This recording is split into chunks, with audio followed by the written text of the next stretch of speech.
жағымды көңіл күй қалыптастырып алады. Ол үшін мына өлең жолдан бәріміз білетін мына өлең жолын бірге айтайық. Өсеміз біз күліп ойнап, біз алсақ күн саласындай. Өсеміз біз күліп ойнап, бір адамның баласындай. Достармен амандасып қойыңдар. Сәлеметсіздер ме? Бүгінгі сабағымыз не туралы болды?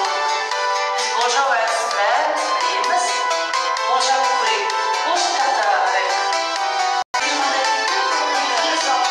Себебі ол далада тоңып келе жатыр. Барлық сұраққа сендер өз болжауларыңды келтіріп жауап беріңдер. Енді болжайық. Бүгінгі біздің сабағымыз не туралы болуы мүмкін? Қандай тақырыпта болуы мүмкін деп ойлайсыңдар? Айым. Құмырсқа мен шегіртке туралы өтеміз. Балалар, біз ұлы ақын Абай Құнанбаевтың Крыловтан аудармасы шегіртке мен құмырсқа мысалымен танысамыз. Сабағымызды бастамас бұрын Ай мектептен Абай Құнанбаев туралы фильмді тамашалаймыз.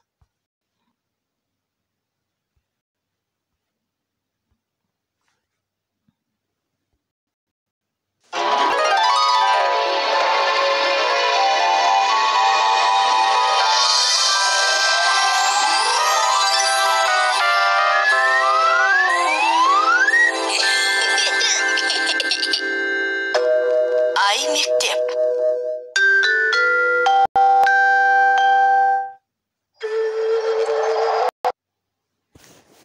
Барлық оқушылар Ай мектептен Абай Құнанбаев туралы мәліметті көріп шыққаннан кейін, қашықтан оқып жатқан оқушы фильмнен не түсінгенін мәлімдейді. Яғни Абай Құнанбаев туралы мәлімет береді.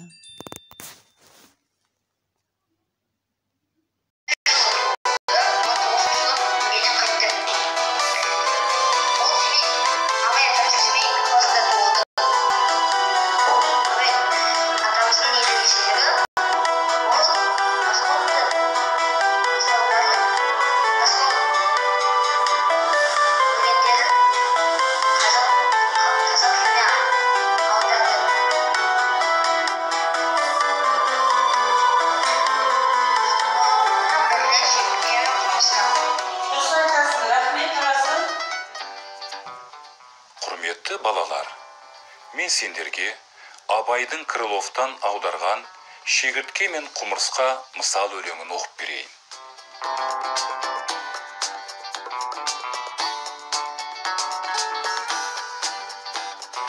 Ал енді оқушылар, шығармамен таныстық. Ұнады ма сендерге? Иә. Енді қазір мынандай жұмыс істеуіміз керек. Қазір мен сендерге мына конвертте сөздер қиындылары араласып адасып кеткен. Соларды біз дұрыс құрастырсақ, біздің бүгінгі шығарманың негізгі ойын анықтайтын мақал құрастыру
болса, мына жерге жабыстырамыз. Орташа деңгейде болса, ортасына қиналып, түсінбеген жағдайда тапсырманы орындай алмадым деген сатыға жабыстырамыз. Келе қойыңдар балалар.